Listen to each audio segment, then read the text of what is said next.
I was recently asked on Instagram to solve the following problem. So in particular, I was sent this picture, and this picture tells us a relation between this continued fraction here and this expression here. So in particular, f of x can also be written in another way, like this, as a polynomial, and this is like a divergent power series, because you can see that these coefficients here keep increasing all the way up to infinity. It seemed to me like an intriguing problem, so I decided to give it a try. So in particular, I will start from the function defined like this, and then we will derive this expression here. So the first thing that I would like to do is the following. So you can see that this is a continued fraction. So I'm going to consider this part here. So I have 1 divided by 1 plus this part, and I'm just going to call it y. So you have 1 over 1 plus y. And we know in general that a geometric series of the following kind will give us exactly this expression. So we have summation over n from 0 to infinity, and then we have minus y to the power n. Assuming that minus y here is or in particular its a mode, is less than 1, then we can say that this summation will give rise to this result. Now let's not focus too much on whether this minus y here satisfies this inequality, but let's use this expression here, so we can write f of x as a summation over n, and in particular I'm going to write summation over n1 from 0 to infinity, and then here we have minus y. You can see that minus y is itself a continued fraction, so I'm going to write it like this: minus x over 1 plus x over 1 plus 2x divided by 1 plus 2x, and so on. So you get the idea from this picture. And this is raised to the power n1. But now we can do something similar if we factor out this x. So let's factor it out. I can put it here, and then here I have 1. But now at this point I can call this expression, I can call it y or z if you want, and you can do the same. So basically you can write this in the following manner. You have summation over n1 from 0 to infinity minus x, and then you have a summation over n2 from 0 to infinity, because this can also be written as a geometric series. So in particular we are interested in this, and then we put a minus sign. We have minus x times 1 over 1 plus 2x divided by 1 plus 2x. Then we divide by 1 plus 3x, and you get the idea. So you have 1 plus 3x and so on, divided by 1 plus dot dot dot to the power n2, and then we raise this to the power n1. But now we can do it one more time. So we have summation over n1 from 0 to infinity minus x, summation over n2 from 0 to infinity minus x, and then we have the summation over n3 from 0 to infinity. And then you get the idea, right? So we can do it several times, and in particular I will truncate this to the fourth summation. Inside the summation over n3 we have minus this term, so we have minus 2x, and then you can do the same reasoning here, because when you consider that, then you can expand this one as well. So you have another summation over n4 from 0 to infinity. You have minus 2x divided by 1 plus 3x divided by 1 plus dot dot dot, and you get the idea. So here you have n4, then you have n3, then you have n2, then you have n1. So this seems quite complicated, but we are going to simplify it, of course. Now we will expand this term only up to first order. So if we go to first order, we will just get 1. So when n4 is equal to 0, we get 1. Then here we get minus 2x, and in principle we would have to divide this by 1 plus 3x and so on. Assume that, for example, you write n5 as well. So this one can also be written as summation over n4 from 0 to infinity minus 2x. And then you have another summation here, summation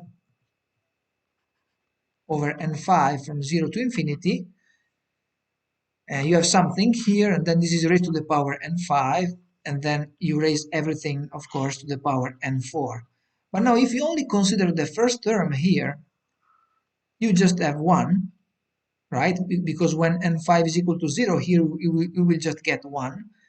And therefore, if you consider the first two terms of this series, when n4 is equal to 0 and n4 is equal to 1, the first order terms will be these two. Okay, so we will truncate everything here. So we will not consider the higher order terms from here. And therefore, when you multiply this minus 2x by this, here what you get is simply minus 2x plus 4x squared. Now, when you consider the expansion over n3, now we have multiplied by x. If we want to keep the terms up to first order, when we multiply by x, actually we have to consider all the terms up to second order, because now we have multiplied by x. So if we want to keep the same order, we have to consider terms up to the second order here. So the summation over n3 is the summation of the following kind. This is equal to, up to second order, we get, when n3 is equal to 0, we get this raised to the power 0, which is 1. Then we get plus minus 2x plus 4x squared, when this is raised to the power 1.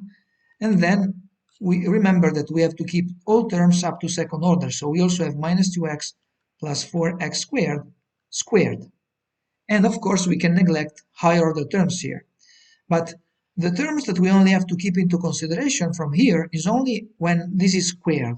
So from here, we only have to keep 4x squared because all the other terms will be higher order. So from here we get 1 minus 2x plus 8x squared, right? And then this is the term that we have to multiply by minus x, and then we have the summation over n2. Now, when you multiply this term by minus x in order to sum over n2, so before summing over n2, you have minus x plus 2x squared minus 8x cubed. So when you multiply by minus x, now the summation over n2, we have to preserve all the terms up to the third order. So we have 1, so the summation over n2 is equal to 1 when we raise this term to the power 0.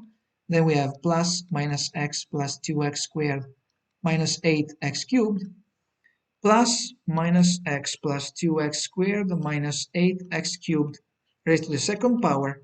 And we also have to consider another term of the kind minus x plus 2x squared minus 8x cubed raised to the third power.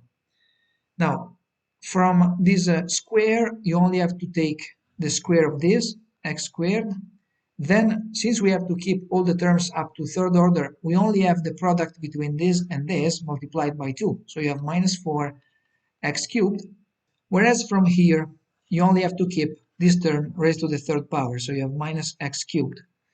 When you put the terms together, you have 1 minus x plus 3x squared. This with this, then you have minus 13x cubed plus, of course, higher order terms that you can disregard. Now, at this point, you have to multiply this by minus x again. The final summation that we have to carry out is the 1 over n1. We have to multiply what we obtained by minus x. So when we multiply this by minus x, we get minus x plus x squared minus 3x cubed plus 13x to the fourth.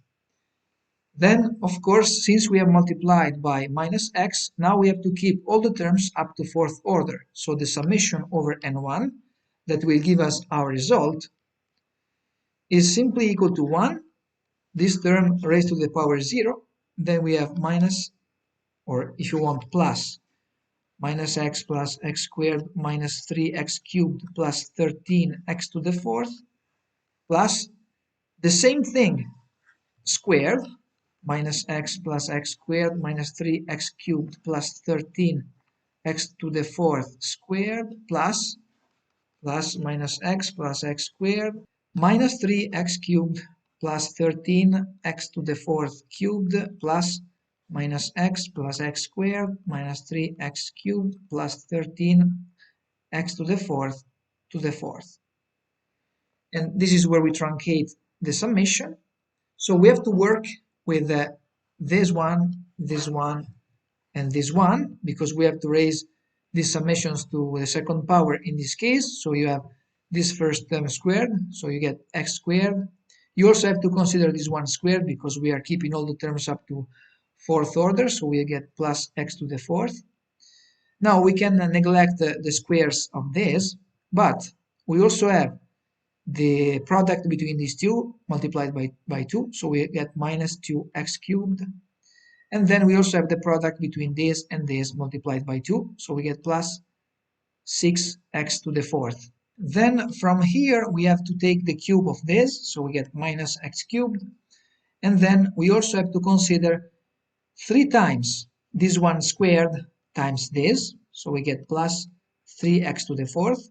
And all the other terms can be neglected because they are higher order terms with respect to the fourth order.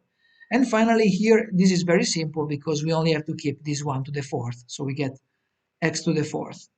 And if you put all these terms together, this is just algebra, what you get is 1 minus x plus 2x squared minus 6x cubed plus 24 x to the fourth plus dot dot dot, and lo and behold, this is exactly what this picture conveys. It's the result that we wanted to find.